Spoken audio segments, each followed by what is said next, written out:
What's up, YouTube? Welcome back to the channel. This is a Hell is Us extended gameplay overview. If you would like to know more about what Hell is Us, I have a reaction to the PlayStation State of Play. It happened on the 24th of September, I believe. But either way, it's recent from this video. So if you go back a little bit, there's a State of Play reaction. I believe it's also in a playlist for reactions, like gameplay reactions, I believe. But either way, it's a couple days. It's a couple streams or not streams, videos before this, so should be not too hard to find. But either way, I'm excited for Hell is Us. I think it's gonna be sick. We did a blog breakdown, but basically, it seems to be kind of like this like action. Well, I mean, I'm sure they'll tell you, so I'm not gonna like butcher what it is and kind of lie about it, but on accident. But the only thing that I do know is I'm really excited because they did say that the exploration and like game itself is going to be like player based. So like they're not going to have like hints on the screen. They said they're not going to have a map. Not sure how that's going to work, but like basically like everything that like most games do to kind of like lead a character in a direction for clues and like yellow paint on a wall, it's not going to be there. Like this game is going to basically rely on you exploring the world, listening to NPC dialogue, and then like formulating your opinions about the world and how to go about it. So that's what I'm really excited about. So we'll see what this gameplay deep dive says, and yeah, let's get into it.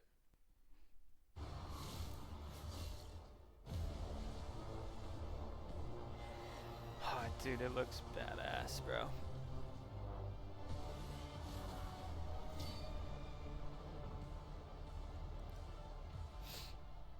I've been so excited. My name is Jonathan Jacques Billetet. I'm the creative director and the art director on Hell is Us. I hope you enjoyed the trailer that you've seen recently. Today we're back in the spotlight. We're going to show you a bit of gameplay, a bit more than what you've seen in the trailer, and I hope that you will enjoy this part greatly. Alright, so let's start with the basics. So Hell is Us is set to be released in 2025. It's for pretty much everything, so Xbox Series X, PlayStation 5, and PC. So the game is a bit of a take back to games from the 1990s. We're a team of passionate people. The average on the team is like 20 years of development experience. So we're from a different generations, and we have a lot of love for how the games in the 90s were made and how they were played and experienced. Especially This is alpha the fact footage. that there was no hand holding, there was no silver plattering. You kind of had to figure stuff out by yourself. You were really in control of your exploration and your own discoveries. And this is what we're trying to do in Hell is Us. I'm curious if this is open world. Modern flair and kind of like modern knowledge of game design and whatnot, but very much puts you back in the driver's seat of your experience and of your exploration, and then the result and the joy of your discoveries. So Hell is Us takes place in a country called Hadia.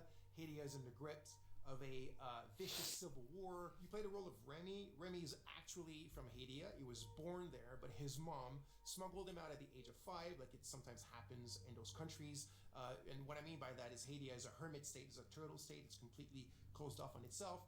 Nobody goes out, nobody comes in, and that's why Remy's mom decided to smuggle him out so he can have a better life. He grew up in the foster home system, or the foster system in Canada. He's always wanted to come back to Hadia. He wants to find his parents again. He wants to kind of like confront them. He's got a lot of questions for them. He understands. It doesn't seem open world, at least from this section, but maybe this is like an opening prologue. The biggest trauma that a child can have.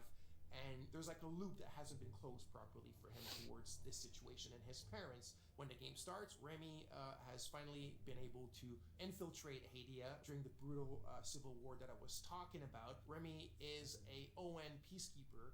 He quit his post, he went AWOL, infiltrated the country, and this is where the game starts. Remy remembers 2 things, and that means the players remember 2 things. It's that his village of birth was called Jova, and his Manual save, that was weird. Blacksmith of Jova. Those are the only clues you begin the game with, and these are the only clues that Remy also know. So equipped with this knowledge, with these clues, you begin the game and you try to find your way to Jova. You must be lost to wander around Sinedra Forest. I'm afraid I have very little to offer. A group of strange-looking soldiers arrived here last night. Oh, investigation. Perhaps you can ask them for help. It's not the first time I've seen them. They always seem to be snooping around here for something. They park their APC just beyond the woods, to the north. Once in the woods, follow the wind chimes. They will lead the way through. The gate to enter the woods is locked. Here, take this key to unlock it. Okay. Okay, so let's talk about this design philosophy that I've mentioned earlier, which is, I said the word silver plattering is something that I had been thinking about for quite a few years, and the team as well, which is, if you look at modern day or contemporary adventure games and RPGs, pretty much everything is given to you on a silver platter. What I mean by that is when you explore, everything appears in front of you. You know, you have your compass on top of you that's like a sixth sense, like a magical sense that detects, all the caves and all the cool stuff around you and the towers and this and whatnot. It just appears magically, and you have your map, and you have your mini map, and you have your quest markers, and you have your objective markers, and you can drop your own markers, and you have your quest journals, and it just never ends. And if you think about it, what happens with that is that you're not truly exploring. You're just kind of like flying by wire, and when you find something, it's not really your discovery. It was kind of handed to you on a silver platter. So what you're looking at now is we're having a discussion with a bloke named Ernest Cadell. He's telling us certain information, and then he tells us it's quite far. You need to hitch a ride. You might find people that are willing to give you a ride.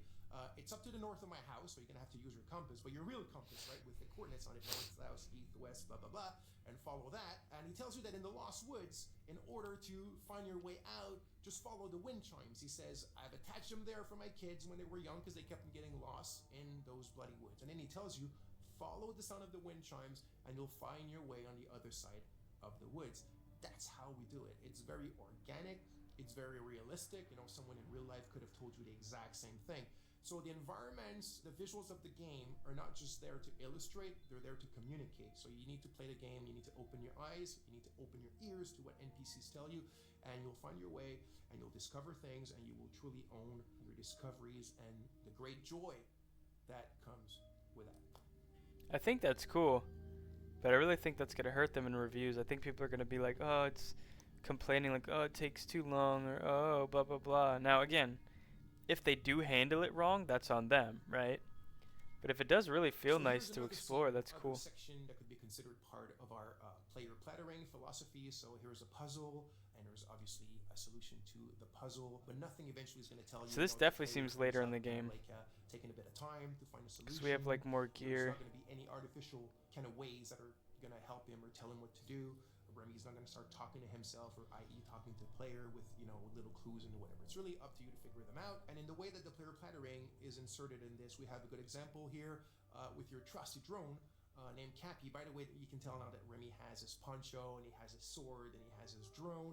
So it's after he's acquired them, right? Because at the beginning of the game, you saw he was not dressed like that. Now, there's a reason why he ends up dressed like this. There's a reason why he needs these things, this equipment, but we don't need to get into these details today. So anyway, there's an ancient language in the country, and you kind of find it throughout the game. And the drone has a software, one of his many softwares, and this specific one can translate the ancient language. So this puzzle, the way that it works, you need to kind of explore and observe your environment around this specific puzzle in order to find the clues on how to solve it. You need the drone, your trusty Cappy. His name is Cappy. Also, there's something behind that, of course. And you translate those old texts. It gives you little passages of a poem or a psalm or something like that.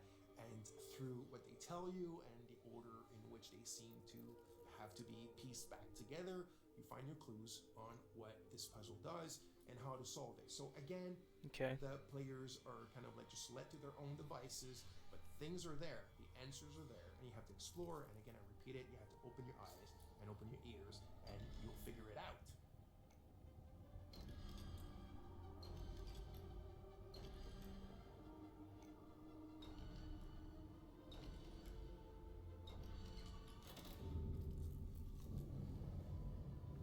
Alright, that's cool. So by now, you've seen a lot of what I guess is exploration and looking around and talking to people and doing puzzles and all that kind of sweet stuff.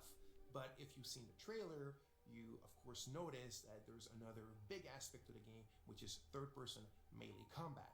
So we like to say that the game is 50% exploration and 50% combat. The game is not at all only about combat, and it's definitely not at all just walking around and figuring stuff out. It's the combination of both, and we also think that the way that we've combined them is quite refreshing and quite unique in Hell Is Us.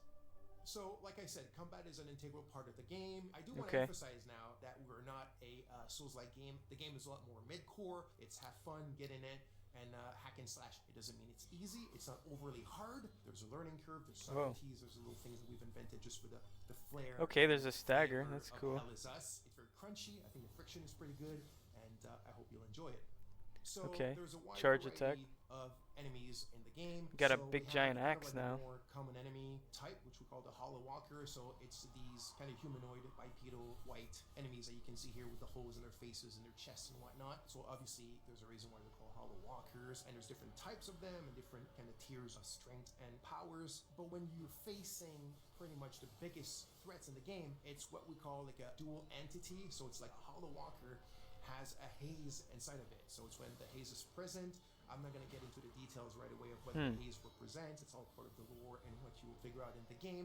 But when you're facing a combo like these dual entities, and it can go to like 3 of them, 4 of them, there's the herders, there's the fervents, and different types like that. But that's when you really need to master the combat system. That's when you start having to use all the tools and techniques at your disposal. The drone has tons of skills cool. to upgrade it, and the drone is very much your little sidekick to help you in fighting multiple enemies at a time. He's not a sidekick in the sense where So as you get hit, he's very much a drone that has its own protocol to do this crowd management during the combat. So you have your different weapons, you have your limbic skills, attack to weapons, which is basically you consider as your magic. Even though in the game it's not considered magic, there's kind of like a scientific base to them. But that's when you really need to master all the little subtleties of the combat system, use all the tools in your arsenal and at your disposition, and get in the melee with these kind of dual or triple or quadruple entities and being able to manage them and be victorious. okay. So like I mentioned, here specifically, you can see a combat against a limbic entity that has multiple hazes attached to the Hollow Walker. That's when it gets really complex, it gets very overwhelming because you're alone, but you got your trusty little Cappy.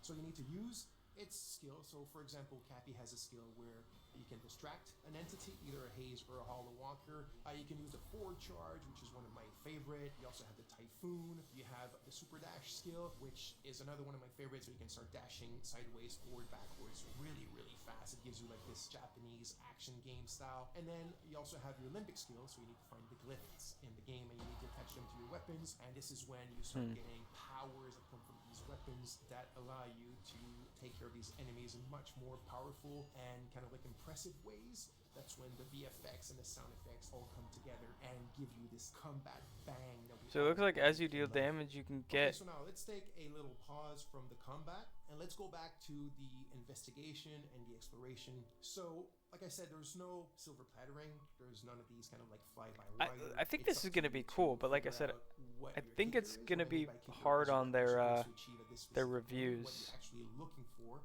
where to look for it, and how to look for it, right? Remy and the players are at a ratio of information which is 1-1. It's in Akasa Marshes. It's quite a ways from here. So one of the tools that we're providing you to still kind of help you a bit and manage this 1-1 kind of like knowledge ratio is your data pad. Think of it as a bit your investigation wall, if you want, but in a digital 90s format. So your clues, your leads, the important people that are related to your investigation, trying to find your parents, and a lot more eventually, are all stored here. They're linked together by the relationships, and now it's up to you to go and investigate about them. I still can't tell if this is open world. It feels like very like So as linear, you can see here, but some of the areas can like be that wide, looks big. wide opened. This one here called the Casa Marshes is one of the bigger ones, and as I spoke quite a bit already, the game doesn't hold your hand or doesn't really tell you where to go. So out of your main leads or clues or ideas that you have in your head of what you're supposed to do or where you're supposed to go at any given moment, you will also be attracted by a lot of points of interest or just little things in the environment that pique your curiosity. And as you walk towards them or explore, that's when you'll start also making a ton of like peripheral or side discoveries on your own, things that you cannot solve right away, or things that you might think that there is a thing to be done with it when there's none, and it's all part of the fun stuff and the kind of like experience that we're providing in the game. So as you can see here, there's a tree with people that have been hung, Like I said, this takes place during a very vicious civil war between two different ethnicities in the countries that are still basically the exact same people. And you found this tree. It's actually not part of the Golden Path or not part of something tremendously important in the game, but there's still something around it. There's still something to be found, and it's probably linked to more stuff that you can do in relation to it. But that you had to do your own exploration to find it, and even more of your own exploration and investigation to figure out what it's linked to and what you can do from it if you want. Yeah, I like all the ideas of this game for sure. It looks cool too. So here we are in a dungeon in the game. So yes, the game has dungeons. This was really important to us. Like I said at the beginning, there's a bit of a love letter to games from the 90s. But one of the challenges was the game takes place in a contemporary setting. The game takes place in 1993. And yet we still wanted dungeons in the game, and I didn't want the dungeons to take place in an abandoned metro station or in an abandoned factory because it's the modern era. I still wanted the dungeons to be very ancient things, and this brings us to another really important aspect of the game, or one of the very important themes of the game, which is history, historicity, deep history. So history that goes even before history. So there's a lot of mysteries and a lot of lore, and the origin of what's going on in the country and the link to the Civil War is all tied to that deep history and also what has happened since. I won't get into too much details because that will be part of another video for you guys, but you can see a bit of it here, and it shows you the varied palettes and moods and atmospheres that we have in the game, which also I think is something quite interesting and unique that we're doing in Hell Is Us. It's pretty sick looking. Some dead people on the ground there. Thanks a lot. Thanks for being with us. I hope you enjoyed it. I'm extremely grateful to have you guys following us, the team as well. So just to repeat, the game Hell Is Us will be released in 2025 as Xbox Series, PlayStation 5, and PC. And there's a lot more coming soon about the game. This is just the beginning. We'll explain other aspects of it and get into sometimes a bit of the minutia. So stay tuned and speak to you soon. Thank you. Dude, I'm excited, bro. I'm excited. I'm really, really, really excited, bro. I think it's gonna be dope. Like I said, I think potentially my favorite part of it, like the exploration stuff, and like, delving into the lore of the world, like understanding things so that you can then make like guesses and assumptions and help you with like, puzzles and stuff. I think that part will hurt their reviews just because people will find it frustrating and more annoying that it takes them longer to beat it, or that it's too hard, or blah blah blah. Now again, I'm not saying that they're going to do it right. If they end up actually botching the hell out of it and it just doesn't flow well, and it feels like you really have to like you really have to basically like beat the game first to then unlock everything. You like feel like you're progressing. Yeah. And that might suck, but I don't know. I have a feeling they got it down. I have a feeling that they know what they're doing. Also, the combat looks cool. I don't know if it's gonna be smooth or not, but it looks cool. It's got nice, enemy designs. The weapons are interesting. That drone's gonna be interesting. Like, what it's capable of. Themes, like the Civil War, and it's very dark. These ancient, ruins of like deep history, like he said. I'm curious what that is, and he said it's also tied to the Civil War, so I'm curious to see what happens there. Maybe it's like a religious, Civil War. But yeah, I'm excited, man.